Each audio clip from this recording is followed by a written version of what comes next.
So Nintendo launched Switch 2, the new gamepad. And it's kind of like the father of the first generation of their own product, which is Switch 1. But it comes with a one major and minor flaw. Let's talk about it.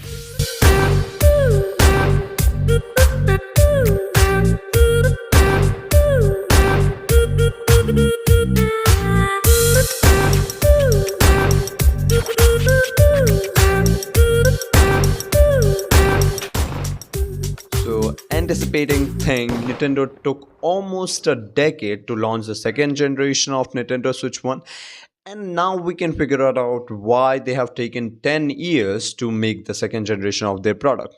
So Switch 2 seems to be the father of the first generation. Why am I saying that? Just because the previous generation we does not get a big amount of screen. There was only a small amount of display, which is not good for looking at a single person looking at the display. And if two persons looking in the same display, it's kind of hilarious. So Nintendo has figured it out and stretched their screen to 7.9 inches, which is good. And it's an 1080p display, SDR1, and also OLED. And it goes up to 120 Hz according to the circumstances of certain games, but it yet is an LCD display. But that's not a thing, just because the screen quality is good compared to the first generation Nintendo Switch 1.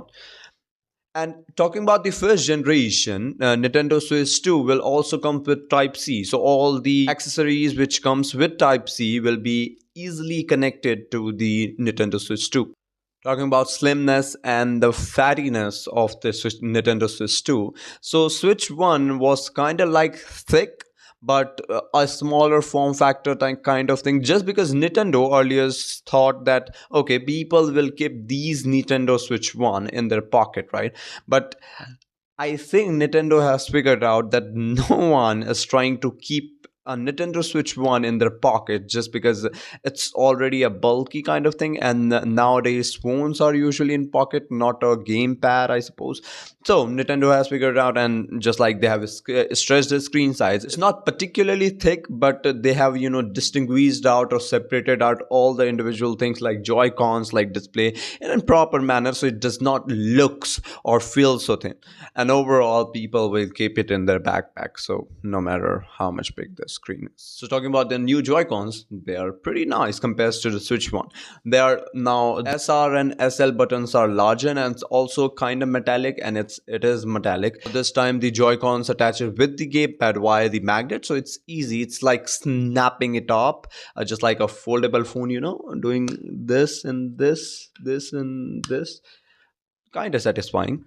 Now, each Joy-Cons will also work like a mouse in supporting with the certain games. So, like if you're playing a game where you need to, push a ball of golf inside that, hole, it's easy to now control that with that mouse kind of haptic. But I will never recommend to do that, just because your hands are not designed to, move it around like strudginess and all that, haptic motion like that. So it pains a lot when move like that kind of situation. But for certain games it's easily recommendable, where you don't have to move often your hands. So talking about storage, so that's officially announced that there will be an upgrade from Nintendo Switch 1. The last year Switch 1 was having 32 gigabytes of storage. Now it will be 256 gigabytes of storage, and it's a faster SSD. Overall, it's not good, just because the game size nowadays are also increasing, and Nintendo Switch 2 games will also increase in their size, just because that HDR and highest contrastiness and all that kind of stuff. So the size will also increase. So 256 GB is not sufficient, but they're also offering an attachment to the SD card, so that's okay. Up to 1 TB of storage you can input in that, so that's kind of fine. Talking about that last stuff, why it comes with a major and minor flaw, it's just because Nintendo Switch 2 is $449.99. So it's $450 in particular. But the thing which I don't like is about the prices of the games. So the new Swiss 2 games, non-physical, will be $80, and physically, if you purchase that particular game, it will be $90. So earlier on, it was not so much expensive, just because the higher class game was about $30 to $40, and that's nice price point. But again, it's, inflation, tariffs, and all that kind of stuff makes the game, more expensive than before. So talking about main thing, should you purchase Switch 2? So here's my take. Here's my conclusion actually.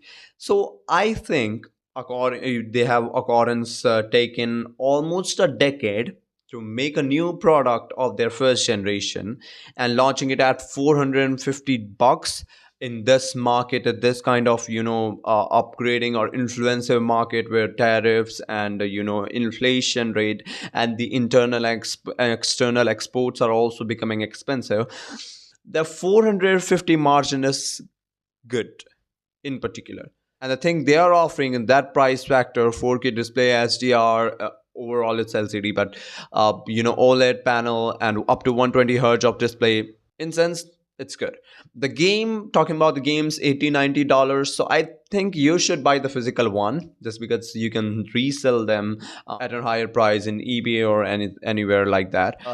I'm hopeful they will launching it soon in the market or public, maybe in this month, May.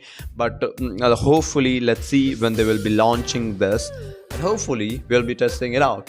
And till the time, keep vibrating just like a boss.